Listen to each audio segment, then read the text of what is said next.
I guess, or whichever one of you wants to start off, be our guest. Okay. Yes.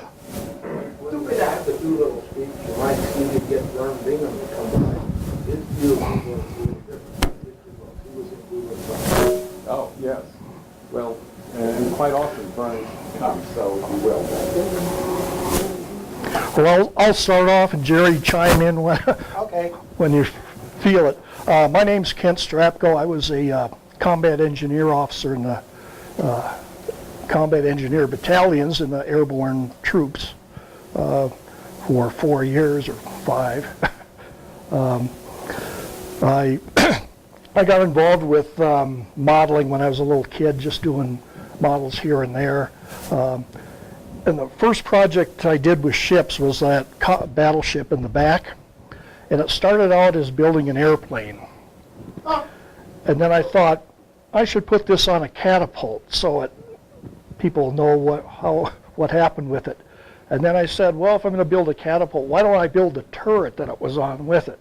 So it evolved into this ship.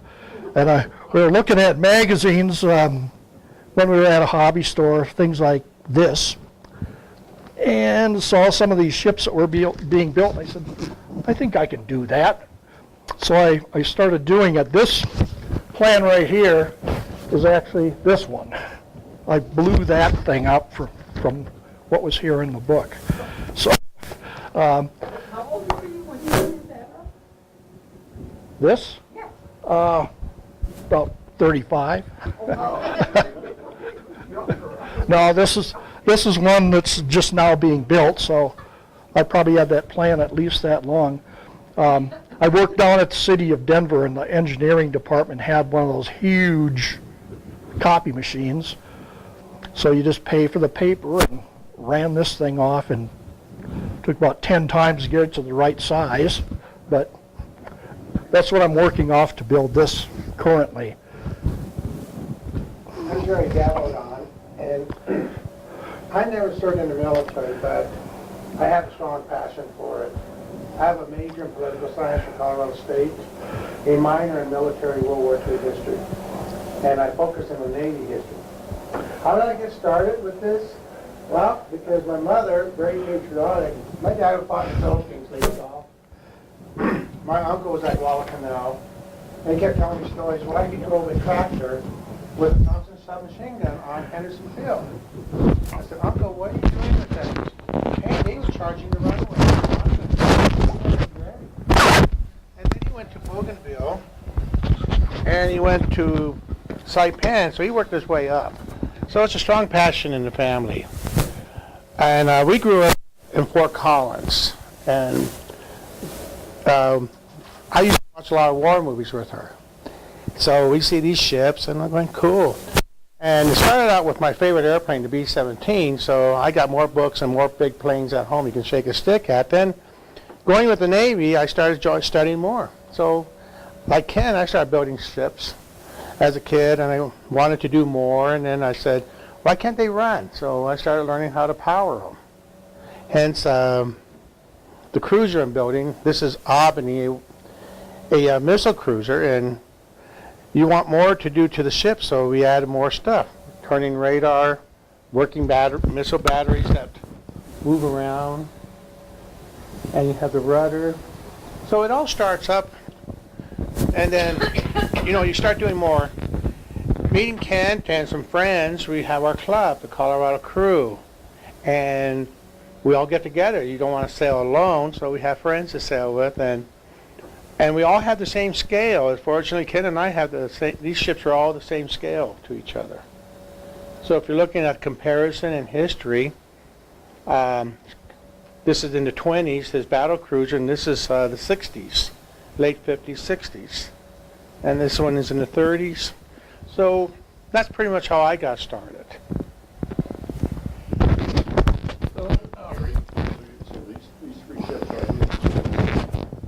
Yes, they are. The architect scale on them is 1 inch equals 8 feet. So every 1/8 inch on this represents a foot. This ship was 876 feet long. Just a real brief history on a couple of these. This was a battle cruiser the original design, 6 of them were to be built. But in 1921, after World War I, when countries were broke from fighting that war, they settled on a naval treaty to prevent another arms race. So all of these ships were canceled. There were to be 6 of them. This one represents the last one, the United States. 2 of them were saved, the hulls, and converted to aircraft carriers, the Lexington and the Saratoga. So there were 2 of them finally finished, but as aircraft carriers. This is a destroyer, the USS Somers. There's a picture of it on the wall in the back, also in this configuration. I built this one because it was the biggest destroyer, and I wanted to start out with something a little bit larger when I was building it. And this is a mine layer from 1918 that, again, after World War I, the Navy built about 30 of these to help clear all of the mines out of the North Sea that were laid during World War I as a barrier. My primary interest is in what I call the golden age of the Navy between the 2 wars. And the reason is the ships still had some color to them instead of being all painted dark blue or dark gray. And the aircraft had safety painting on, like yellow wings and squadron markings. So they're a little more colorful when you get them out on the water. And sometimes the camouflage is pretty effective, and it's hard to tell which direction they're going when they're painted up that way. Do you want to do anything on yours? Yes. One just Northwest Frank Smith served on the Summers during World War II. So when we had an exhibit earlier on that's out here, he just was thrilled to see this little model. These are 2 of my ships. I have 33 ships and submarines. Not to mention aircraft. Yeah, about 100 airplanes. I have 1 carrier, 5 battleships, 7 submarines, 7 cruisers, and will be 8 destroyers, and I do have 3 tugboats and a PT boat. I have PT 73. And a warehouse. Yeah. And a large basement where you put them in there, but I can't get the carrier and a cruiser into the basement, so they're on my mom's buffet in the dining room. My sister moved in after a divorce, and she's told her friend, well, we can't eat dinner on the dining room table because these 2 things called cruisers sitting on them. So cruisers had to go to the basement. The first one ahead is the gun cruiser USS San Francisco, built in the 30s. Kent built the hull out of wood. He likes bread and butter hulls. And we made a trade and said, okay, we'll move. It was supposed to be Minneapolis. Stripped the name and changed it to San Francisco. I like the name. And so I'm building her a San Francisco, and you can see the process it's going through right now. And it's functional. It can run. There's parts in her, and you just get a lot of odds and ends to make up the models. What kind of wood did you use? Pine. And it's heavily coated over, so it won't be problems. Could you explain bread and butter approach to building a home? Ken, why don't you cover that since you're the expert on that? Basically what it is, there's a story that goes with that too, is you cut a layer of wood here, and then you start building it up, and all of the built up ones up to the deck are hollow, except obviously the bottom one. When I was doing the Colorado, that's also a bread and butter.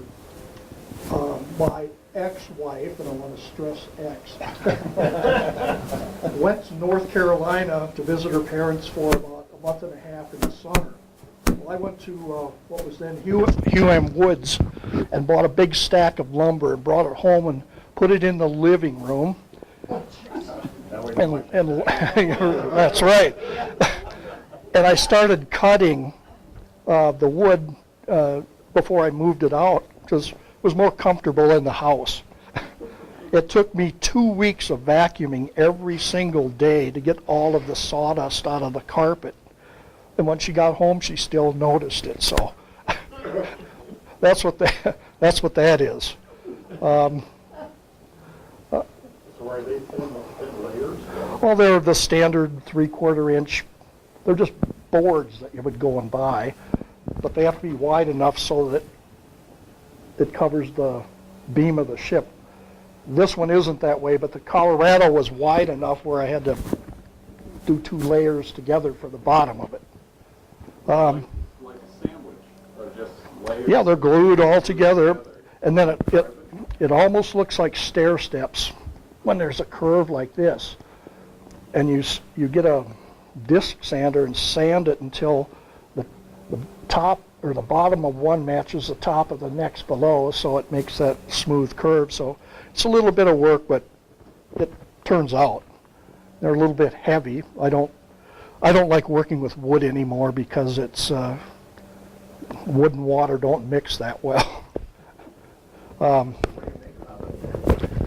that's a good question. Today, you can go various mediums. Build them by hand, called total scratch, wood, or the one over there, you can buy them commercially from a model shipyard called Scale Shipyard or Loyalhana. And they are brought over from England too, where they are fiberglass resin hand laid. And they're fairly accurate and very detailed.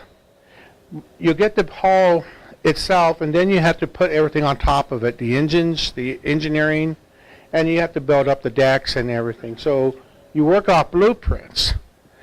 Like Ken drew his, I got this one from the Navy. This is an actual Navy blueprint for this cruiser. So I don't have a lot of time, and I'm good with wood, but not very good. I prefer just to buy the hulls and make it easier because you're much more ahead of the game on it. But this one, the cruiser here, Albany, the friend of ours that had the ship, he had passed on, he didn't like the commercial hull. He said, Jerry, I don't think that's a good hull is for me. So he went out and actually built this by hand, scratch.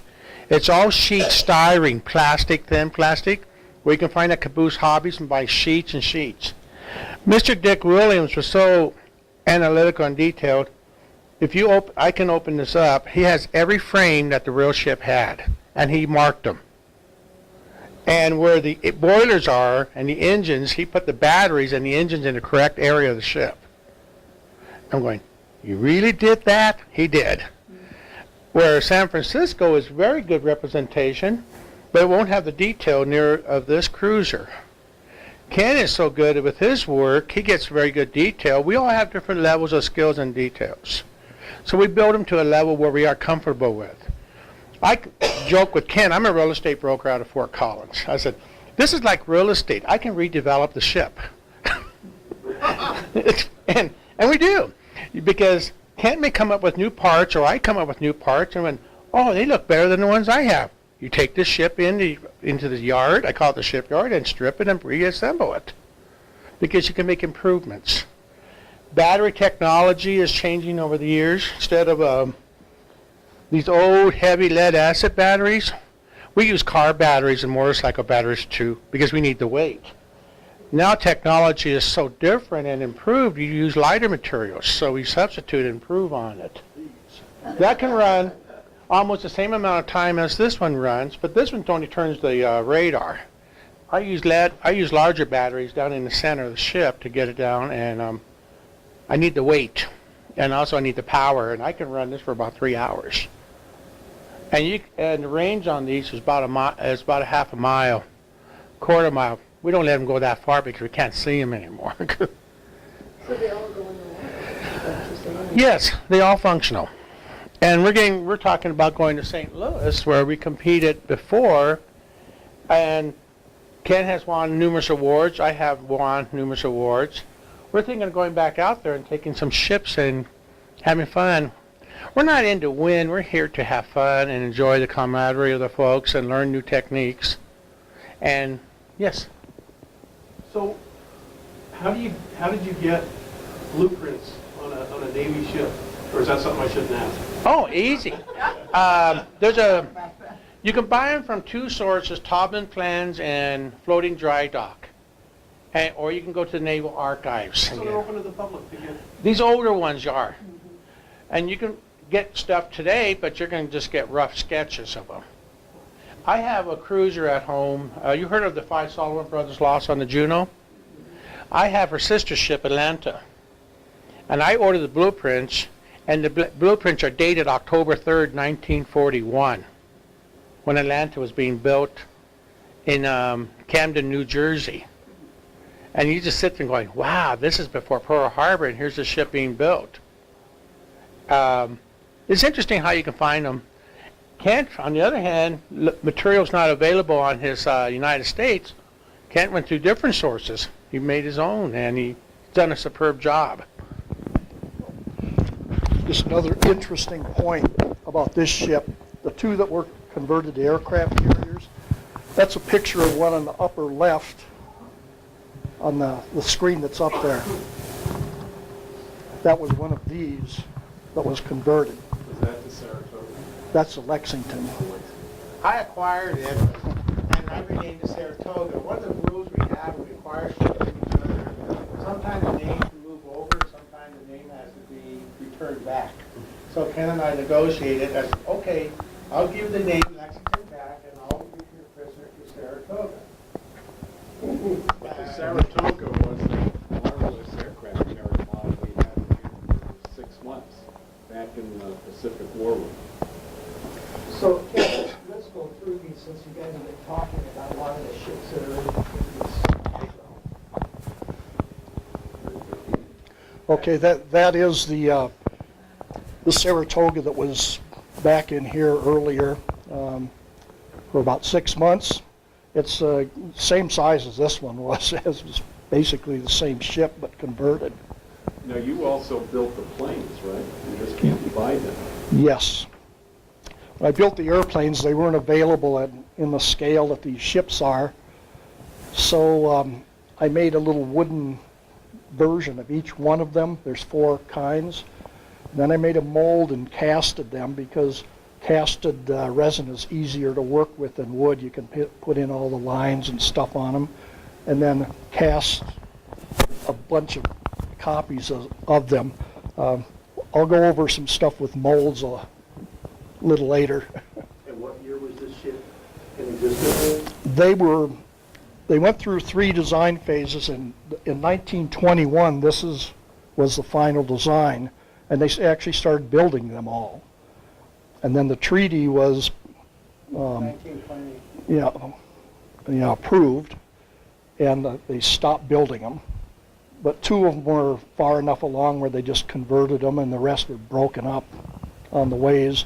That was in the early 1920s. This one, or that carrier, was finished in 1927. What's unique about that carrier, in those days, they still believe in a gun ship with guns. That's the only carrier with 8-inch main guns. And the thing is, history says when those guns fired, the planes were light and flimsy back then. That blew the planes off the ship. Especially if you fired across the deck. Anything there was in the water. Yeah. So, in the war, they changed them to smaller guns. Yeah, that ship was sunk in the Battle of the Coral Sea in May 1942. It was the first carrier we lost in World War II. So that was muzzle blast? Muzzle. Blew the planes off the deck. And anybody near those planes went with them. Imagine a 16-inch gun on the Missouri, and you're sitting on the deck. I don't think so. Well, just a little side comment. I was finished reading a book of the early battles in the Solomon Islands. And the first time our cruisers engaged the Japanese, where they fired all the guns, what they found out also, it literally shook everything within the ship, such that they often lost their communications, all sorts of storage, areas which handled wet, artillery and stuff like that would pop open because they never fired all the guns at one time. And so they suddenly had to go back in and do a lot of rework on ships to try and make them a little more secure. when everything opens up. That's the same with the big battleships of today, the Iowas, the heard. They rarely do a full battery blast. And I don't know if it's true or not, but it can move the ship. Yeah. Literally move it. Why don't they just think, go down the, Go down the line in front. yeah, I guess they have to shoot all three, no, they need to shoot all three. If they're shooting at a target, they do a, what's called a salvo fire.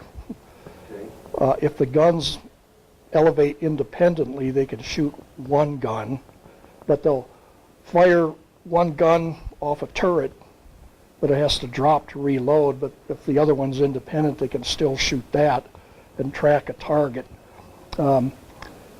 These earlier ships didn't have radar, so it was all visual, and if the conditions were right, you might be able to see 15 miles, otherwise maybe only 6. So things like that control when and how those were fired because they had to see what they're shooting at. There's pictures of the Missouri with turrets turned sideways like that, with all 3 turrets firing simultaneously, where you can see that Missouri pushed back in the water, if not lifted out of the water. So it's awesome. You see the water trail from the Yeah, bow, yeah. where the battleship is. Well, It's called a full broadside. I think it's in Iraq, actually, isn't it? I Or was it on one of the? I think it's in Iraq where we had a picture of it that way. Here's an interesting anecdote. Congress passed a law recently. The Iowas cannot be scrapped, sold off for parts and razor blades. They are required to maintain the 4 ships in a certain combat-ready status should they be recalled. A friend of mine is in Norfolk, and he went by to Wisconsin. He was kind of complaining the other day why he cannot go to the boiler or the engine rooms or certain magazines, the handling rooms. And I said, Mike, it goes back to the law. He goes, what law? Says those ships have to be maintained to a ready status. Therefore, certain areas are off limits. And there's also an unwritten rule with the British Navy and American Navy. In the British Navy, if a museum ship is donated to be a museum ship, if the museum organization cannot maintain it in a pristine status per Navy regs, the Royal Navy has a right to repossess the ship and scrap it. We have that same in our Navy today. They start letting the ships go to deterioration, they can repossess them. They have to maintain a certain standard because it disrespects the ship and the crew. What's the age of the class? Islands were built in 1940. They were started in 41. First one came online in 43. Last one came online was 44, 45. That's my... You can see the picture there in front. That's my Atlanta, sister to the Juno. Atlanta is just under 6 feet. The one next to, close to me, is St. Paul, CA-73. Do you remember the movie In Harm's Way with John Wayne? John Wayne's my favorite, and of course, I love the cruiser. It's my favorite number, 73. And so I built St. Paul. Surprisingly, St. Paul and this cruiser, Albany, are on the same hull. Albany was remodeled in 1958 to be a missile cruiser. St. Paul was retained to the way she was back in World War II. Newer guns, newer electronics, but they're pretty much the same. And then, Ken, one behind me is my Japanese battleship Yamato. I've got a couple more of that later. So, some of my toys. So they recycle those? Pardon? When did radar come into use? Yeah, it was originally designed in the late 30s, but they were huge. You can put them on a ship. So the shipboard radar was about 1940 when they started adding it. Arizona was being refitted for a radar system. They had the mounts, platforms, but they didn't have the radar. Now, the early radars were, they called them, it was a CXAM, but they called it a bed spring because it was huge up on the ship. They didn't have the the small ones that they have today. Yeah, what's also interesting, again, going back to the Battle of Solomon Islands, which was the first time we encountered the Japanese Navy, in surface warfare. Some of the destroyers did have early versions of radar on it, but the admirals didn't trust it. So none of the command ships, such as the Atlanta and others, which were the bigger cruisers, didn't have radar on it. So they had to rely on the destroyers communicating back, telling them what they were picking up. And again, primarily the senior admirals, the head of a group was typically a rear admiral or captains, were the old school Navy guys. And they were reluctant to take on some of this new, fangled stuff. And again, the problem was, when things got hot, the destroyers might detect something coming down there, but radio communications back then was still pretty iffy. Oftentimes couldn't communicate back to, their bosses saying, hey, something's coming down the pike here. You ought to be ready. In several of the early battles, we were caught quite flat-footed by the Japanese, even though we kind of knew something was coming. Right. If you notice on San Francisco, the high masts, the only reason why they were high is for radio, to get the reception. And they did get in the way. Where this is, the cruiser, Albany, is all electronics. So you don't have the high aerials, except they needed the space for missiles. It's interesting to note that when the Bismarck fired a salvo at the British ship the Hood, the radar went out just from the blast of the guns, and that was it for the whole cruise. And the British ships that were trying to track the Bismarck, when the Bismarck made a turn that they didn't expect, they lost track of it. So that was the state of radar then. It was still kind of, it worked, but people were trying to learn how to use it right. So on that ship was the construction of those three towers, was it really open trusses like that? Yeah, they were called cage masts. They were common to U.S. ships until they started remodeling them. All of the American battleships in World War I had those types of masts on them, even the pre-dreadnought ones. And what was their purpose? Other than just see further? Well, there was no radar, so the higher you could get, the further you could see. So to get the fire control systems on the ship, they put them in these big structures up on top. Right. It's in close crow's nest. Yeah, the old crow's nest had, visual like optics, a spyglass or binoculars. These things had range finders on them here that could detect by mechanics how far a ship was away, but they tracked everything up here because they had to fire and try to hit a moving target, and they were moving, also.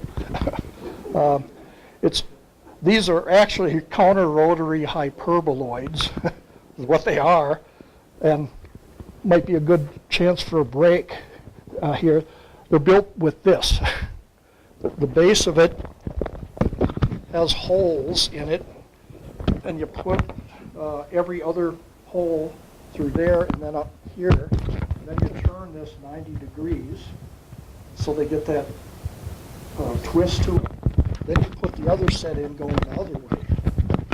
And then you turn it back halfway so it gets an hourglass shape to it. But they're kind of a pain to build, but that's what they were. So He's the only one that builds them. Really? So if I'm going to build a pre-war ship and these cage masts, I have to horse trade or Kent to make me a set. Surprisingly, Kent made the smokestacks for his cruiser. I have my shells for mine. So this is how we help each other in shipbuilding, because some of us are good at certain things and technical, where others vice versa. for electronics and power plant, you know, putting the motors and that, we have a couple friends who are very good at that. I can do that as well. And we help each other with where our strengths are and get help where we are weak at. Because it's a hobby that we all love and share with each other. So no one's an expert and we have no secrets. If someone thinks they have a secret, we'll figure it out. What's your favorite one? Favorite? Wow. That's a tough one. I think Colorado and Atlanta are my favorites because they have history, and they're and I enjoy them. However, it's not fair to my other these two because they're good in their. I like them in many ways. Just the fact I like building and enjoying them is really important. But if I had to pick two, I think I have my two, but these other two will be mad at me later on. On the screen now is the carrier Lexington that was the one that was converted from this. It's depicted in 1939. Half the aircraft on it are still biplanes. It was a period when they were transitioning to monoplanes. The gun turrets that Jerry was talking about before are right in front of the superstructure and right in back of the smokestack. Those big turrets. Those are cruiser turrets, surprisingly. They put on a carrier. So these big guns you see here, these are 8-inch and those are 8-inch. These are more modern, but those turrets literally came off cruisers. And they put them on aircraft carriers because the treaty said they could, not because they needed to. Back then, I think aircraft carriers were used to scout ahead of the fleet as battleships until World War II, when the battleships were overtaken by air power with more powerful planes. Then they became the centers of the fleet. Battleships were either escorts or used for bombardment. So this doesn't have a catapult, right?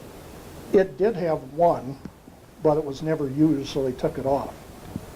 It was designed, here it is again, it was designed so that it could steam backwards and they could land over the front if there was damage to the ship. So this was the first big carrier we had, so it was still kind of an experiment. I think the Titanic, if we do comparison, everybody knows Titanic. What's it, 880 feet? And what's Lexington? What was it? 888. So if you look, these ships are only 8 feet longer than an ocean liner. And ocean liners were fast. And they couldn't outrun a lot of military ships.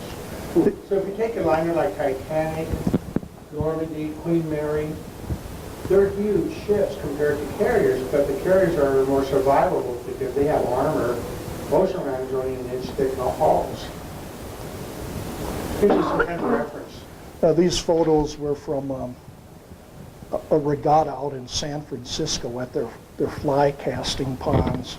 You had a question? Yeah, I have a question, Ken, on your little minesweeper. Yes, In the movie Sand Pebbles, it looks very much like the boat that was in Sand Pebbles. I was actually thinking about building that one, but it was a riverboat, so it had a real shallow draft. Mm-hmm. So if you put it in the water and in the waves in a pond even, it would be like that. But it's similar in the Yeah.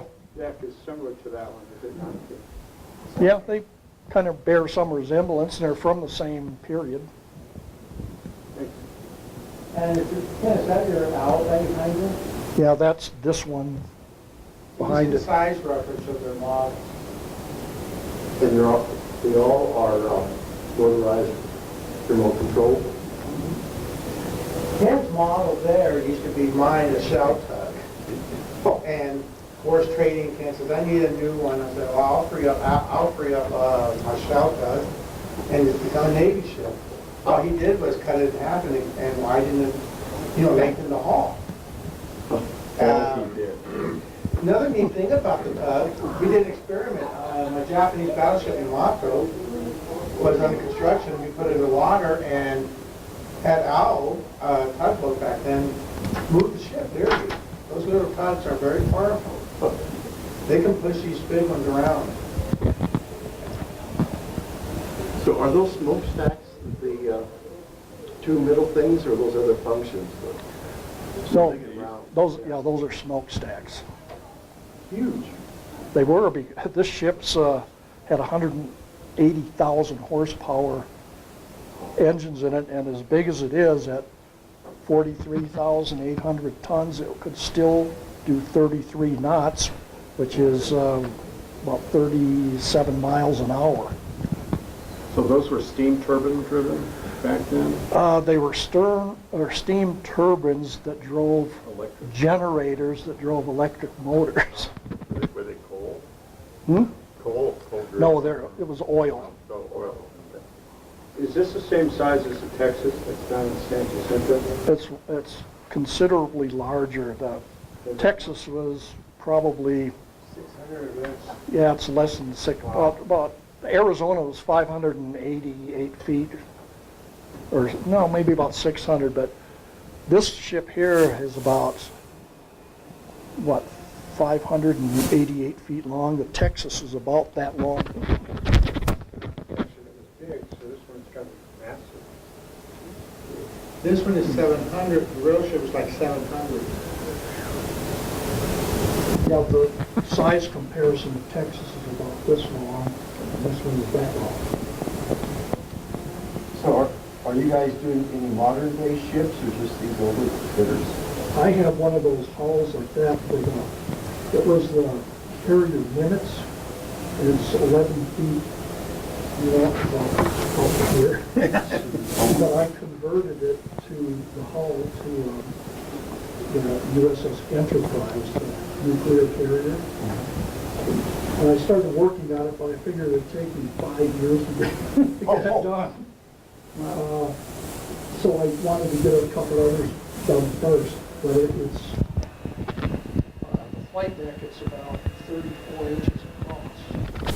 And it's one of the few ships that you can actually buy airplanes that are real close to the scale that were on that ship, like F-14, so you don't have to make your own planes, you can just go out buying. And I have a little frame that go with it that's about half done. I have a missile cruiser Vincennes CG-49.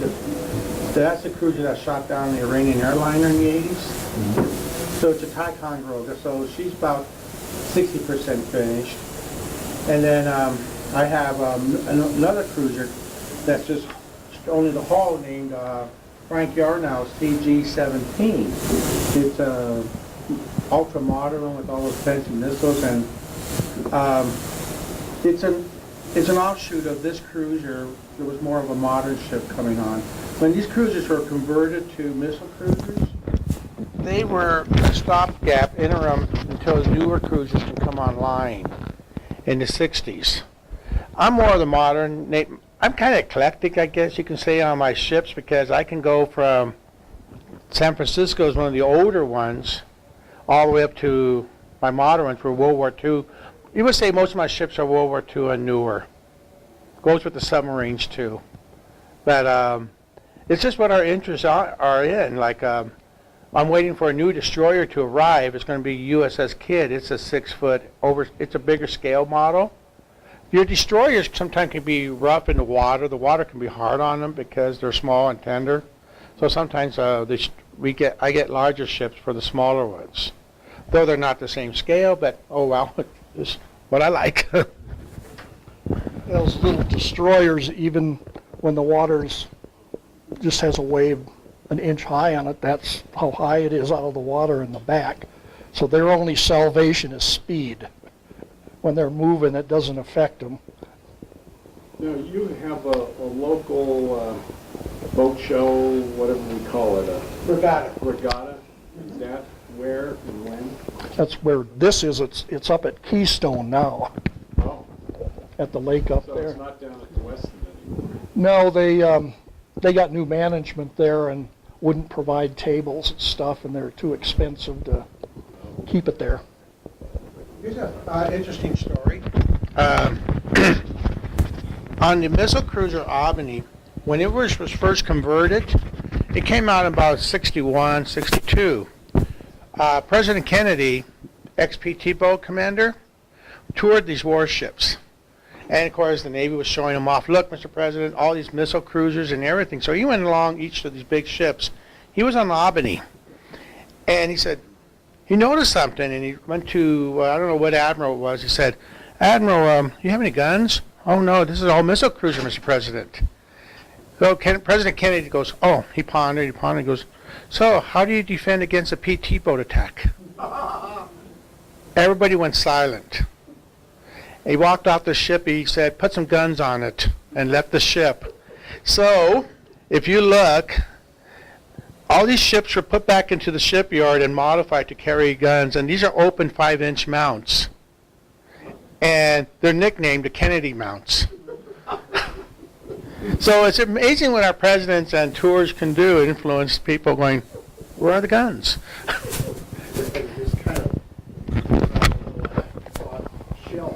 So every missile cruiser that came online afterwards have a set of guns on them. Up to today. As you know, today, they got, and this is a joke here, they got these little guns running around all the ships now for point defense against terrorist boats.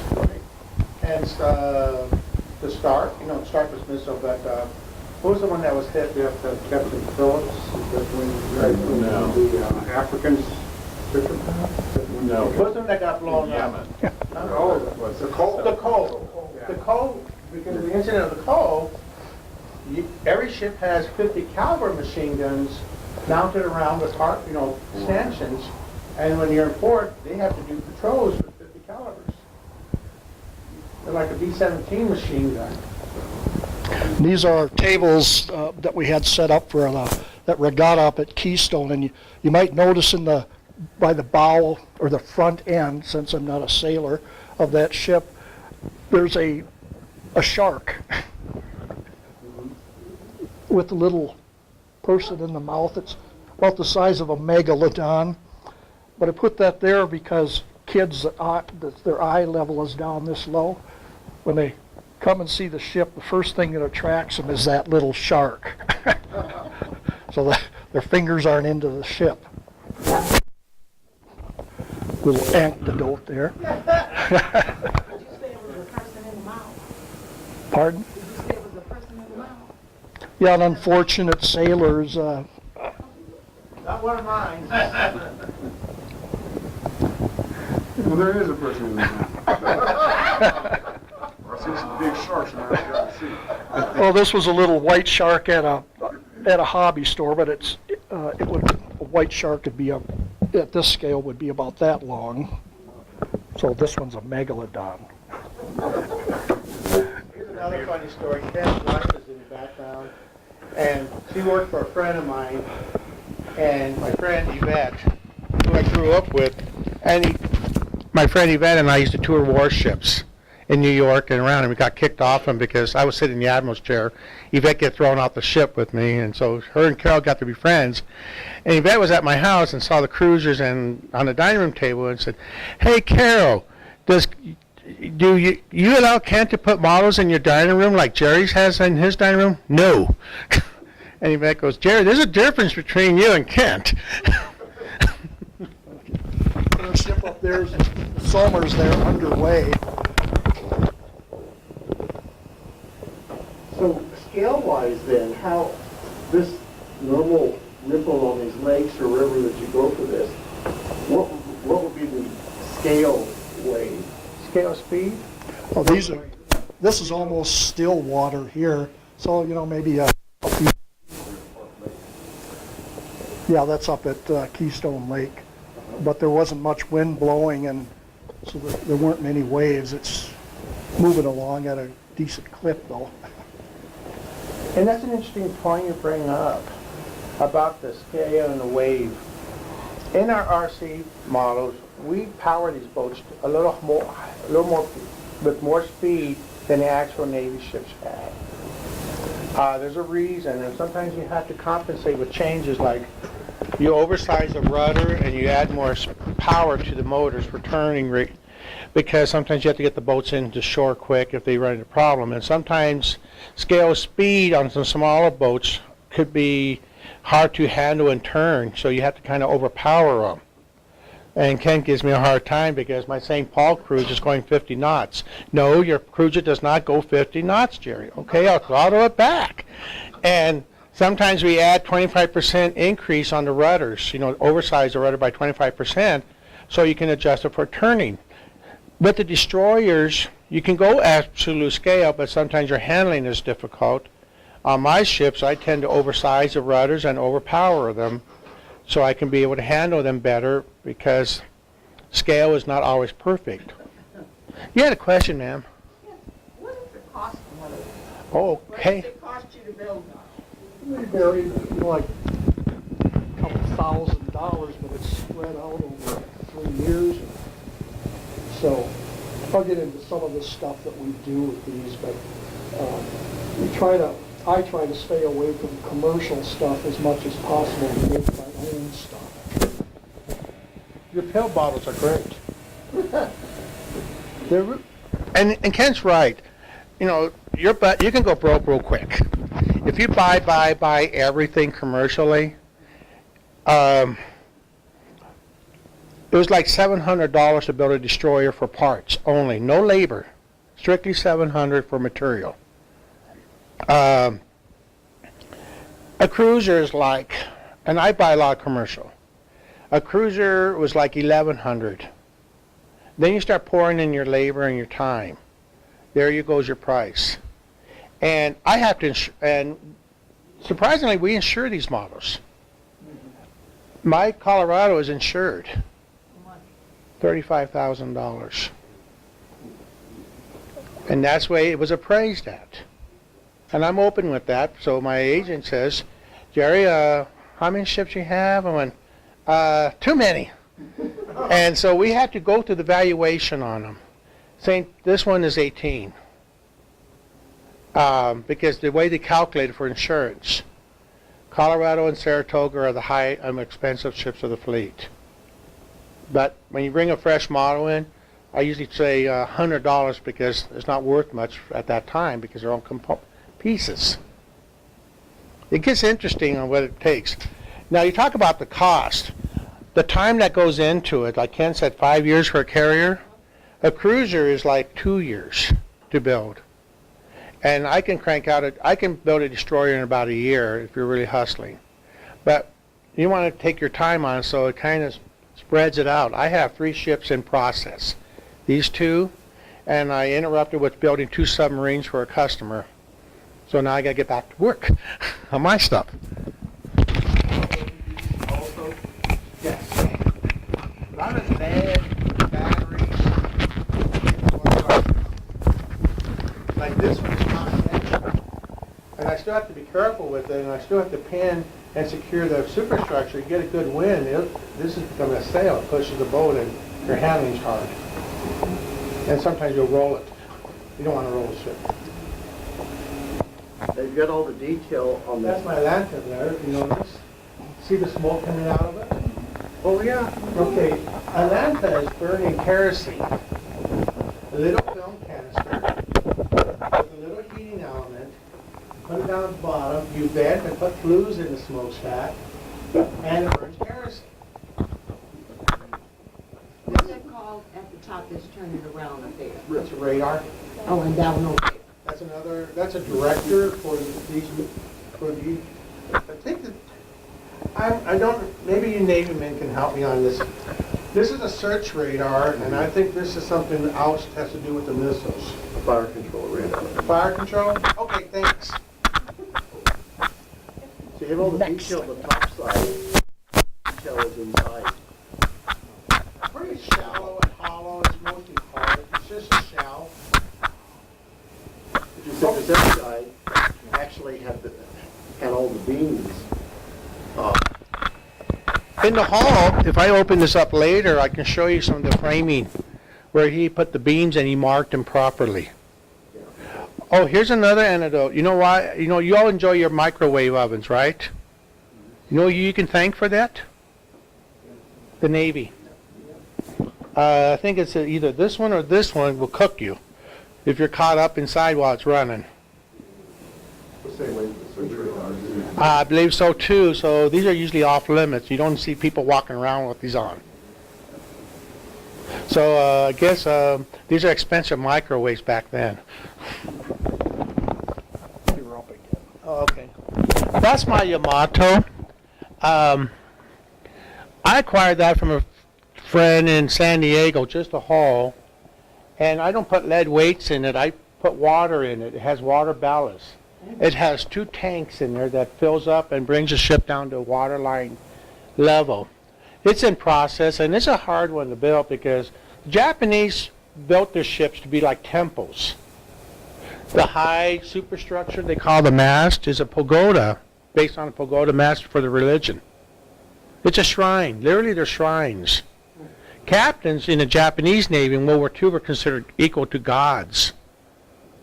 And so there's a lot of ceremonial on them. So if you look at these ships and how they're designed, there's a lot of round curves, and it's not square block-like structures on mass-produced ships. They're more like shrines. So they're feng shui? I guess. And there's Yamato in the water on trials. Ken already lectured me on the wrong airplanes. He goes, Jerry, you need, what do I need instead of those planes? Jakes. I have Zeeks. Oh, well, it's just where you can get your hands on because I can't find any Jakes. So I'm going to wait for them to come out, and then I'll replace my Zeeks with Jakes. So we have fun being technical on it, and sometimes Ken will come over the house and says, what is a Huey doing on Saratoga? So I go, well, they're visiting in time. You have humor around the models.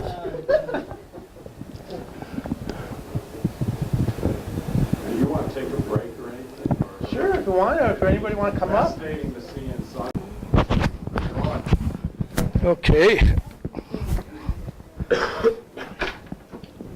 When we were talking earlier about costs and how things are done, we'll go over a little bit of that now.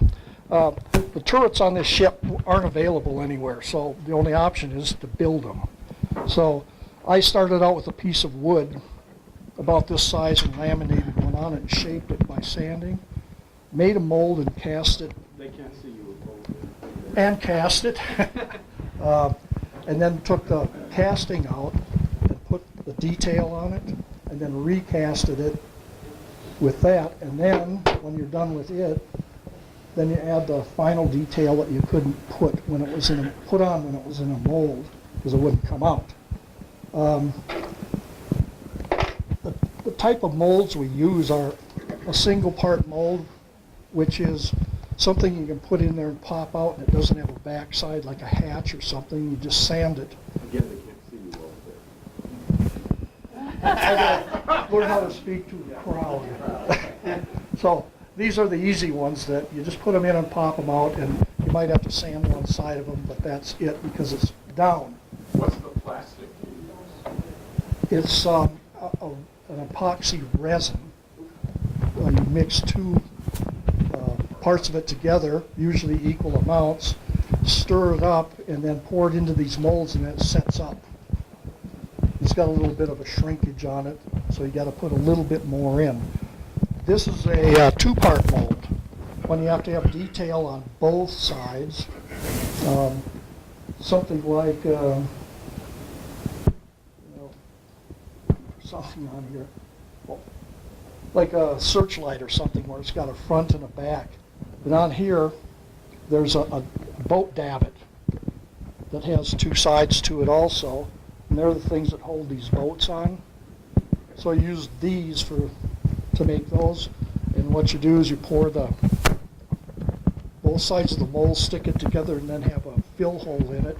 And these normally have to be put under pressure in a pressure pot to make sure they get into all the crevices.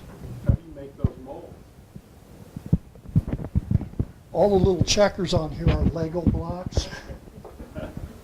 So you build a little wall around it with Lego blocks, put some clay at the base of the Lego blocks so it doesn't leak out. And then you have a plate at the bottom with the pieces that you're molding on it and pour the rubber into it. And the rubber's the same as, pretty much the same as a resin. It's room temperature vulcanizing rubber. And it comes in different viscosities. So depending on what kind of mold you're making, you can make them soft or hard. When you want to make something like, this is a good example. You can do a one-part mold and make this because it sets flat and it gets all the detail except the bottom where you don't need it. How do you check for the accuracy of scales? But you have drawings of all of this stuff, but these are commercial products here. They're made, if you buy a ship like this, you'll get a part like that with it for the gun turrets. But if it's a destroyer or some ship like that, you can't use these because they're too heavy. So what we do is hollow them out. And then we make a mold for this, so the ones that we make from that point on weigh about 1/3 what the others do. This is a good example here. I'm going to be passing around. This is a gun for a split mold, but it's made out of white metal. It's way too heavy for these ships, unless you're going to do a display model and just put it on a shelf. So we cast those out of resin also. You can feel the difference in weight. It's about 25%. That's made in a mold. Oops, I'm sorry. Drop your coffee. Disaster. They're made with a split mold, like this. You build a Lego block around it. Mike, I'll get it. Okay. We should have some towels. Yeah.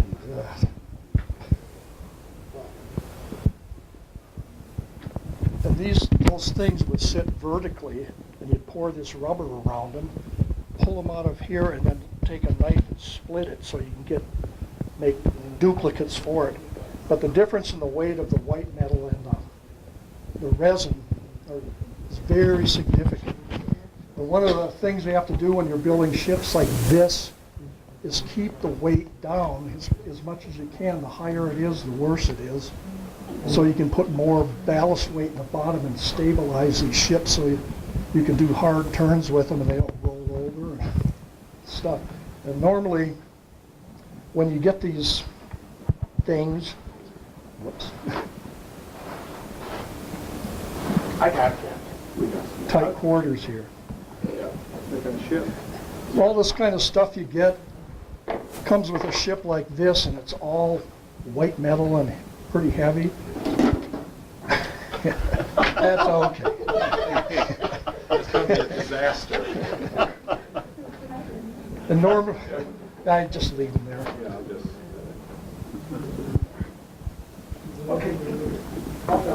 Kids. Here's a coffee cup here. These are the smokestacks for this ship. Originally, you build a wooden copy of it and then put a face on it so it's wider. Yes. They're like these here.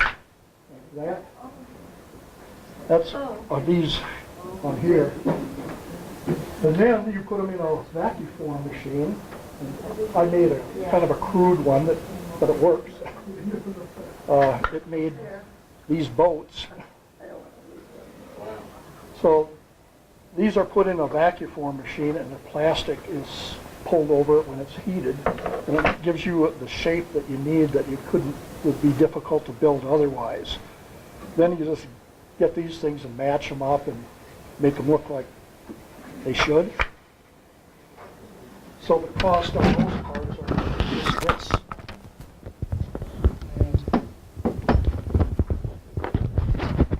And bases for them,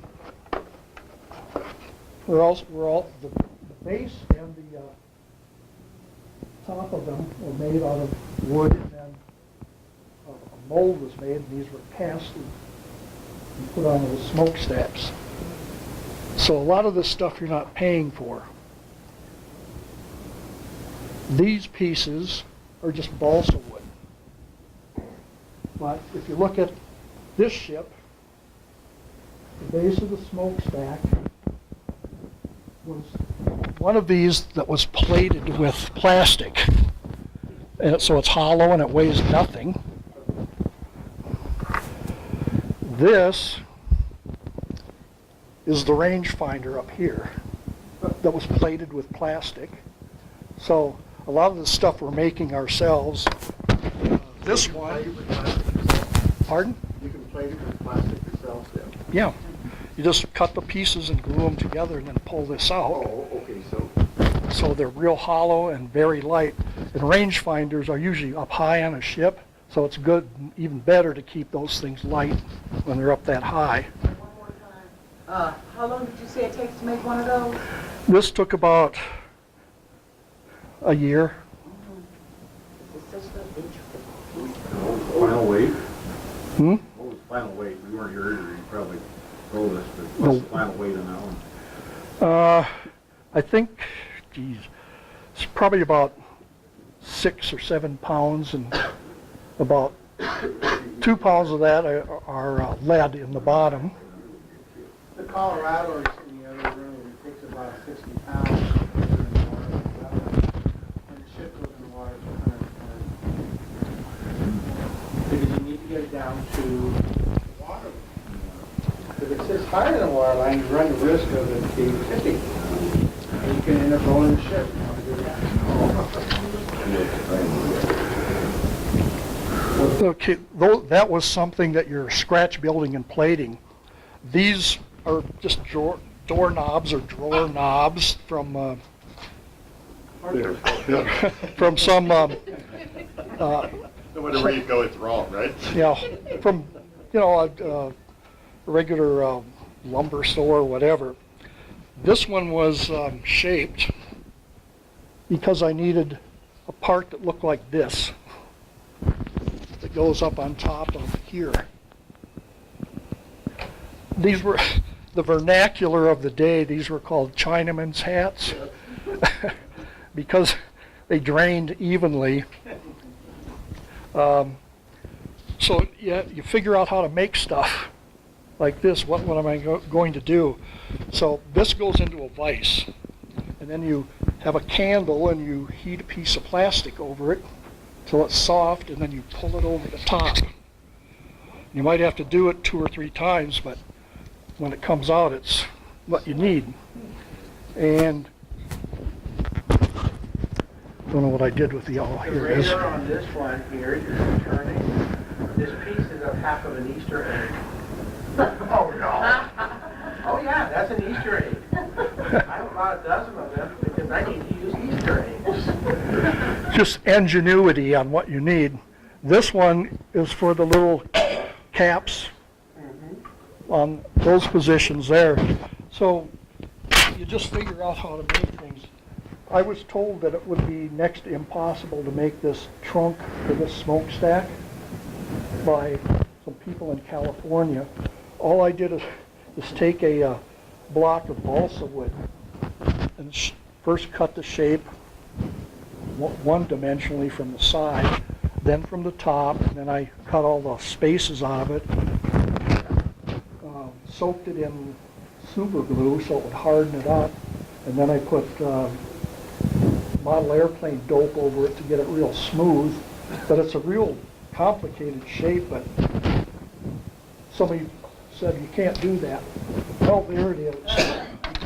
This question is probably considered outside class for me as a hobbyist. But why don't you just go to like the HP Sprout 3D imaging and then HP's 3D printing and think of your own little. That's our next step. I'm going to be working on a. So it's not Yeah. BlackBerry? No. That looks like genuine hobbyist, but this sounds like. Well, 3D is fairly new, and it was pretty expensive. The price is coming down on it a lot, but it's perfect for making things like airplanes. You get the drawings of them, and we have a person in our group that does the software programming for the Denver News Agency. So he can do all of that stuff. All we have to do is get him the plans and then get a source where we can do that affordably. And so, yeah, that's on the table now. Another feature about what you're saying is important.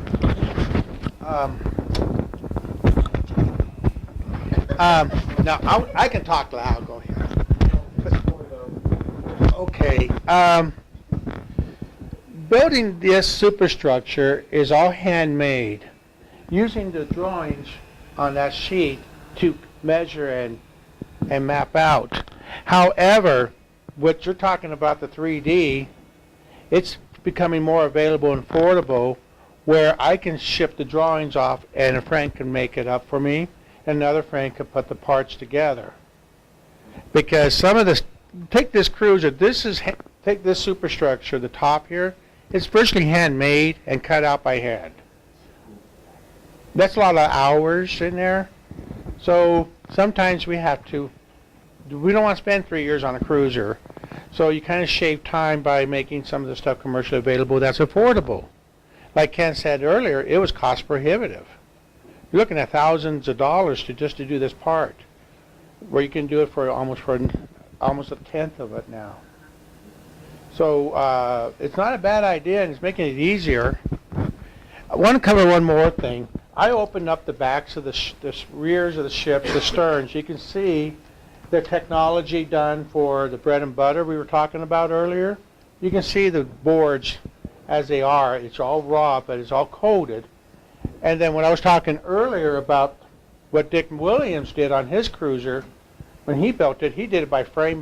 So if there's any Navy people here, come and look at them, and you can see the frame and where they are, where the motors and everything are positioned. It's accurate to the real ship. I don't have that technical ability because I didn't serve on the ship. I would have loved to, but Dick served on these ships in the 60s in the Mediterranean. He had Albany constructed. He had 2 destroyers I have. He started laying plans, and I have the keel plates to this 11-foot aircraft carrier Saratoga CV-60. I have all the drawings and everything. If I want to build a carrier from scratch, I can do it because he made it easier. He also documented every step of the way he worked on this ship. So when Ken and I acquired the ships, and I bought them, and I've been finishing them and working on them because they're all white, the sheet styrene like San Francisco, I had to go back to his book and study, and how did you wire this thing? He was so technical. He did the wiring diagram, the construction diagram, the parts list, the type of parts, and he bought everything because he did not have the ability to fabricate. Where a lot of us do, he had a bigger budget than any of us.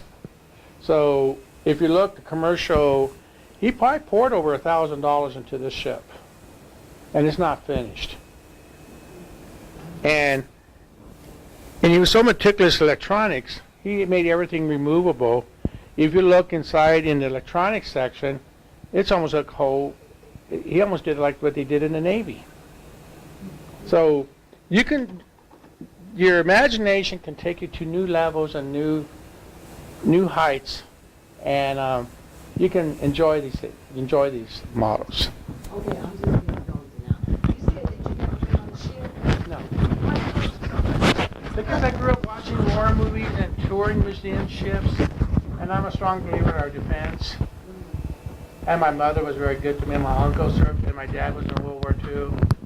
I love history. Okay, how many ships have you been on? I have 33 ships. Ask him how many airplanes.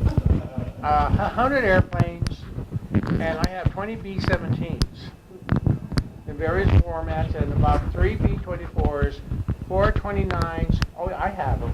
Okay. And I'm single, by the way. I'm single. And the girls I date, they're okay with me. And by the way, I opened the ship up from those Wicked Girls pictures. These are named after my friends. So this is Carly, and this is Angel. And so I enjoyed that. And so talking to Carly. She goes, "What are you doing this weekend?" "Oh, you're on tour." "I'm on what?" I go, "You're on tour." She goes, "Make sure I'm clean." I'm like, "Okay, make sure you're clean." She goes, "Dust the ship off." Carly served in the Marine Corps, and she was corporal in charge of missiles in New Jersey. She had to inventory all the Trident missiles that went to the submarines. She's very patriotic. And she goes, "You better build the ship right. I don't want to hear anything wrong." I'm going, "No, Carly's okay." Many of the airplane models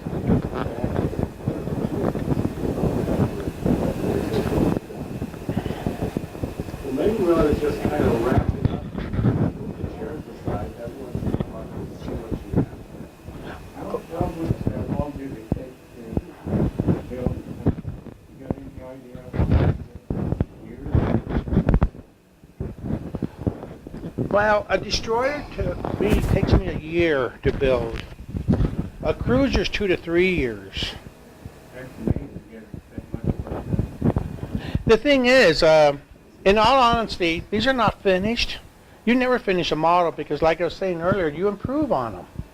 New ideas come up. Cam comes up with a new part, and I'm going, "Oh, I got to have one of those." So, but I want to share in closing, this is a huge pleasure, and I really am excited to share my knowledge and workings like Ken and others. And just fun building. Keeps me off the streets. Incidentally, I was in the Army. I was a paratrooper. I've never been on a ship except one sitting in the harbor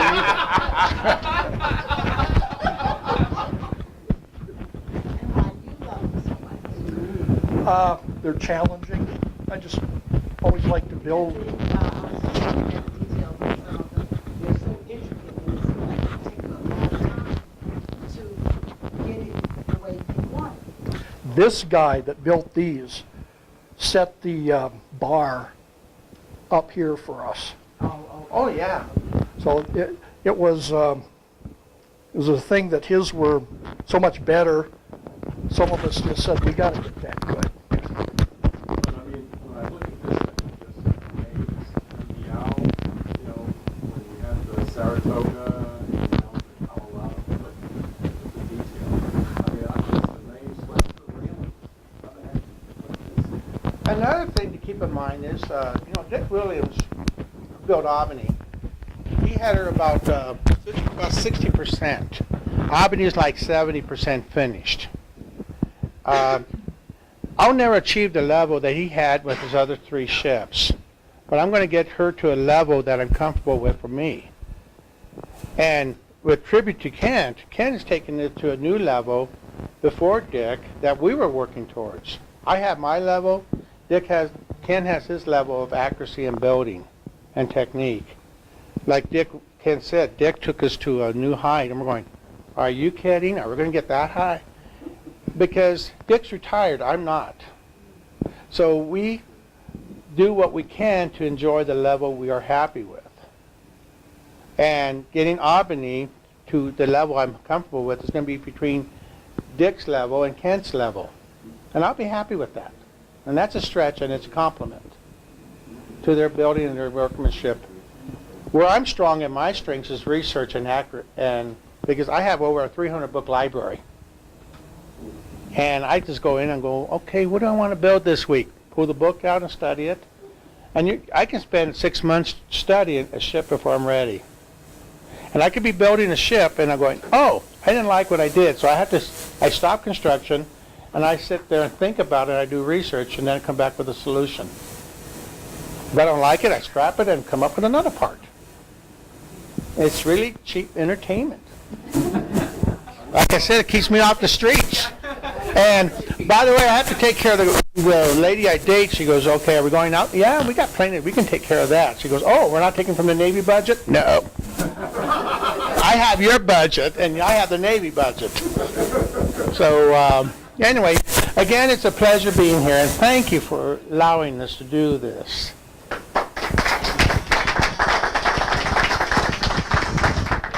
up and look at these. We also have a video. Yeah, I'm actually going to use, let me show you.